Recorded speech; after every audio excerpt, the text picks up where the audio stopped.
Primero es importante que sepas, habrá spoilers de toda la trama de la película y soltaré mi opinión a diestra y siniestra durante el 100% del video. Aunque no sé qué tan experta será mi opinión, sabiendo que este es el primer video del canal. Shang-Chi es la clara muestra de cómo se verían las secuencias de acción de Jackie Chan, pero con una sobredosis de CGI, magia y objetos mágicos. Pero Fer, ¿por qué haces una review de una peli que salió hace casi 2 años? Porque la vi hace menos de una semana y quería hacer una review. ¿Y por qué es mi canal, señor Roquendo? Ah bueno, comienza. La película comienza con una guerra ocurrida en la antigua China, con una narradora china que nos cuenta todo en bendito chino con subtítulos. Y no pasan ni 2 minutos y ya nos muestran el poder de estos 10 anillos, que más parecen brazaletes, pero bueno, supongamos que el portador original tenía los dedos increíblemente grandes. Resulta que gracias a estos 10 anillos logró expandir su imperio a lo largo de las décadas, demostrando que era increíblemente joven cuando inició todo, ya que vemos que la guerra del inicio era a caballo y espada, y ahora lo vemos aquí, sentado en un moderno helicóptero. Por cosas de la vida se acaba encontrando con una mujer, la cual al parecer es amor a primera vista, y con el primer encuentro es que tuvieron 2 hijos, de los cuales el chiquitín creció para convertirse en Shang-Chi, el cual convenientemente ahora habla inglés, vive en Estados Unidos y por las noches es amigo de Barbie. Me gustó cómo usan su trabajo de aparcador de coches para justificar el cómo él haría maniobras tan complicadas con vehículos más adelante, aunque bueno, quien las acaba haciendo realmente era su amiga Katie, los cuales en un día cualquiera son emboscados por chinos en un autobús, y aquí es donde justifico el porqué del título y la miniatura de este video. La técnica que usa Jackie Chan es clara, pelear usando los objetos de su entorno como armas, usar tomas fijas, reduciendo al mínimo el número de cortes de cámara para ver que la escena se grabó en una sola toma, y algo de humor en plena lucha, lo cual más o menos se intenta replicar aquí, aunque claro, sabiendo que es Marvel y si no hay pantallas azules, cables y escenas epicardas, pero con mucho CGI, no serían ellos. Por suerte logra al final derrotar a los malos, a costa de partir un autobús a la mitad y destrozar varios autos deportivos, solo porque el presupuesto de 200 grandes les alcanzó para hacerlo. Resulta que lo que en realidad querían los malos era el collar de Shang, y para su mala suerte lo acaban consiguiendo y ahora van tras el collar de su hermana, por lo que con su sueldo de aparcacoches no compra uno, sino 2 boletos para China. Lo que me encanta de esta escena es que Shang cuenta todo su pasado con total libertad en el avión, y nos ponen de excusa de que como es de noche, todos están durmiendo y nadie los está escuchando,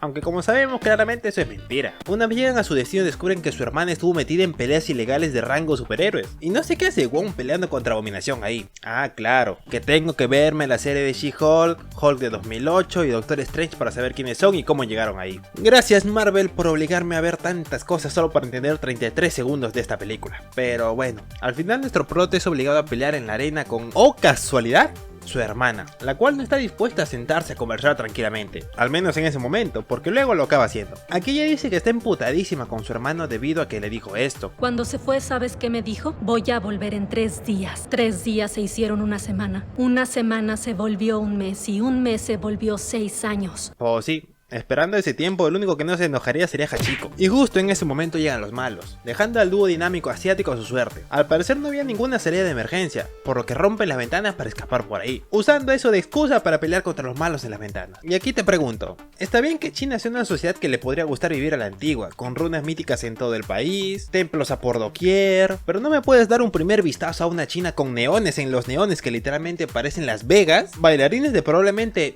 J-pop, y que me crea esto de que los andamios de un edificio gigantísimo está hecho de bambú? Si es que es por eso que casi nos matan a Katie. Supongo que esto era para hacer escenas de riesgo tal cual lo haría Jackie Chan en cientos de películas anteriores, pero con la seguridad de trabajar para una empresa como Marvel. Al final su hermana la traidora resultó no ser tan traidora, apareciéndose y ayudándolos a costa de perder también su collar, y develándonos que su padre estaba atrás de todo esto. Aunque no era tan sorpresa ya que Shang lo sabía desde la escena del autobús, solo que me había olvidado y recién lo menciono. Una vez los tiene los manda a su cuarto como si tuvieran 8 años, mientras nuestro prota recuerda sus épocas de entrenamiento forzado obligatorio, teniendo un recuerdo de su padre sanando sus heridas, como si dentro de él, muy en el fondo, lo recordara como una buena persona, a pesar de que haya mandado a matarlo a él y a su hermana hace poco. Más tarde durante la serie nos hace mención del Mandarín, el cual era el apodo del padre durante sus tiempos de guerra, pero que luego de pelear y enamorarse de su madre, ambos abandonaron algo importante para tener una vida juntos. Ella abandonó su pueblo natal y el padre abandonó sus anillos. Resulta que luego de la muerte de su esposa, él quería volver a estudiar sobre el pueblo natal de esta, ya que según él oía voces pidiéndole que lo vaya a buscar ahí. Al parecer nunca fueron ahí porque él no era digno de ingresar. Y era obvio, ser el mismísimo Kratos chino y con cabello en sus tiempos mozos. Señor, dese cuenta. Un momento Fer, ¿y qué tiene que ver todo esto con los collares que robó inicialmente?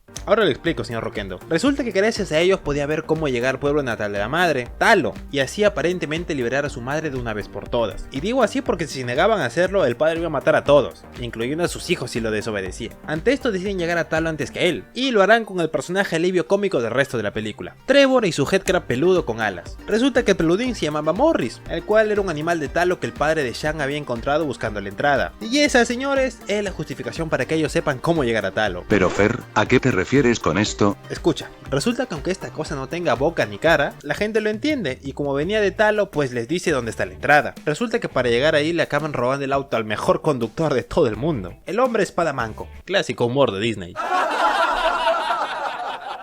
Bueno, al final acaban llegando a Talo y por ende al pueblo de la madre de Shang. Aquí son recibidas por la hermana de su mamá, o sea su tía, Nan. Ella les cuenta que son guardianes de la puerta oscura, la cual el padre planeaba abrir. Ella pregunta si usó los anillos, y aquí viene mi teoría que quizá confirme más adelante. Los anillos son como el Venom de esta película. En parte lo había supuesto desde que mencionó que había guardado los anillos para ser un buen padre, pero luego de la muerte de la madre los volvió a usar y desde ahí escucha voces y se volvió más oscuro y distante con sus hijos. Y no pasaron ni 10 minutos de película y ya confirmé mi teoría.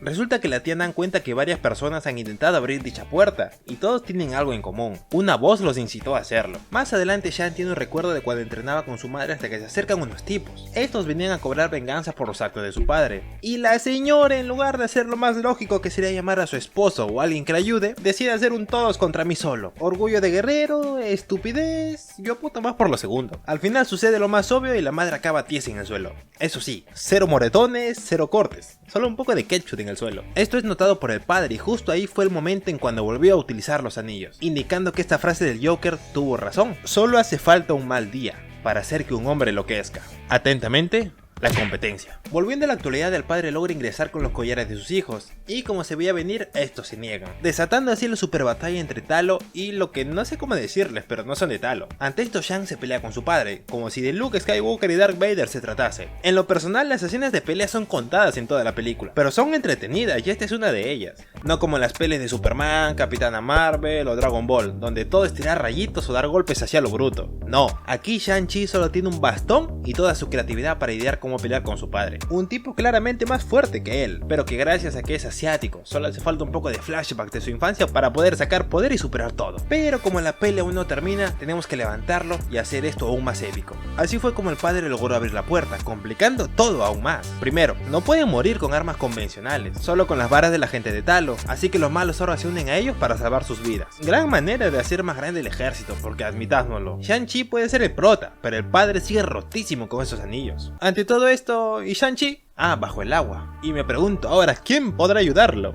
Pues él, un personaje sacado de las nalgas, pero ya conocido por la gente que leyó los cómics. Esto le permitió desbloquear los poderes de maestro aire de su madre, y permitiéndole el control de 5 de los 10 anillos de su viejito. ¡Tiene pelea generada por computadora! I see her rolling up, Uber black Cadillac, high heel boots and a sexy body full of tats. Baby's bad, oh baby's hella bad. After her there ain't no coming back. Wanna take a run at that? I think she's feeling me. Turn it up a few degrees. My imagination of her body gets the best of me. Oh gosh, she's such a tease. Bitten lips, bruised knees. Y como si el protagonista de esta película se tratase, espera, que sí lo es, logra dominar el poder de los 10 anillos, pero los acaba botando, ya que sabe que si lo hace terminará igual que su padre, pero ya es tarde, porque un demonio que quizá la gente del cómic sepa quién es, se acaba comiendo / absorbiendo fuerza vital del padre, justo cuando estaba medio acercándose otra vez a su hijo, dándole su herencia ahí mismo, y córrele mijo que esta bestiaza va tras la aldea, y en estos últimos minutos es que te das cuenta que los efectos de CGI son geniales, si es que se hacen bien, claro. Al final las cosas se complican cuando lo absorben la vida a Dragon Zing mientras la hermana se le están jalando, pero eso por una flecha milimétricamente disparada por Katie, la única que logra atinar en toda la película. Y resulta que el dragón era maestro agua, ya que acaba encerrando al monstruosote ahí mientras Shang le tira un madrazo en caída libre con el cual acaba con todo el caos. Más adelante, luego que se calmó todo, reciben una visita de Wong, quien los recluta para algo, y algo me dice que estos dos ya dejaron de ser amigos. Resulta que los había llamado para verificar el origen de los anillos, el cual Shang no sabía y su padre nunca había mencionado dónde ni cómo los encontró. Y para resolver esta duda tendremos que consultar a los cómics. Al parecer estos anillos son de origen alienígena, y al ver que llamaron a Capitana Marvel y Bruce Banner a conversar de esto, pues apunta que quizá Shang-Chi 2 nos cuente de los orígenes de estos artefactos. Y aunque ya en este punto Marvel no siga al pie de la letra lo que dicen los cómics, podrían darle un origen Skrull por lo de Secret Invasion que se estrenará pronto, o algo relacionado al multiverso si es que Wong intenta intervenir en esto. Bueno, lo que se sabe hasta el momento es que los anillos de Shang-Chi significará algo de investigación para esos personajes, así como este mensaje que al parecer emitió cuando los usó por primera vez. La cosa es quién los recibió. Pero en este punto ya se sabe quién recibió las señales. ¿Ah, sí? A ver, dime quién. Kang el Conquistador, solo que al momento de salir la película no se había estrenado Ant-Man 3. Ah, bueno, gracias por la aclaración, señor Loquendo. Debería hacer reviews de películas más actuales, para evitar que estas cosas pasen.